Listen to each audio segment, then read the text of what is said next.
όντως είναι μια ιστορική ημέρα και για τον ΟΑΣΤ που μπαίνει σε καθάριση, αλλά και για την πόλη της Θεσσαλονίκης, για την κοινωνία της Θεσσαλονίκης.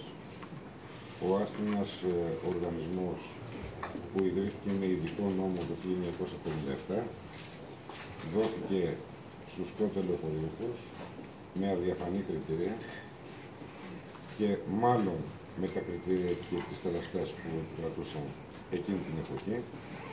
Η μεταξέλιξή του στο σήμερα δεν περιποιεί τιμή ούτε για την κοινωνία της Θεσσαλονίκης, ούτε για το έργο το οποίο παρήγαγε και παρήχε. Εγώ προσωπικά θα ήθελα στο πλαίσιο της ανθρώπινης ευγένειας που πρέπει όλοι να έχουμε, να σας ευχαριστήσω για την όποια συνεργασία και από εκεί και πέρα να πούμε δύο πράγματα για αυτό που ενδιαφέρει τους πολίτες, για αυτά που ενδιαφέρουν τον κόσμο και τη Θεσσαλονίκη. Οι αστικές κοινωνίες της Θεσσαλονίκης, του δεύτερου μεγάλου μητροπολιτικού κέντρου της χώρας, από σήμερα και μετά είναι δημόσιες.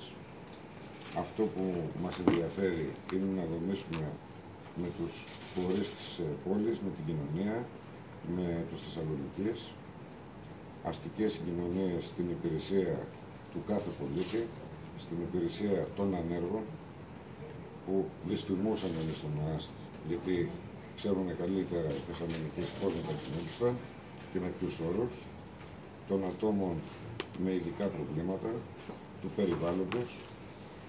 Ο στόχος μας είναι να εκαθαριστεί ο ΟΑΣΤ και να λειτουργήσει το αργότερο ως 3 Δεκεμβρίου του 2019. Έχουμε νέο Διοικητικό Συμβούλιο. Πρόεδρος είναι ο Στέλιος Παπάς.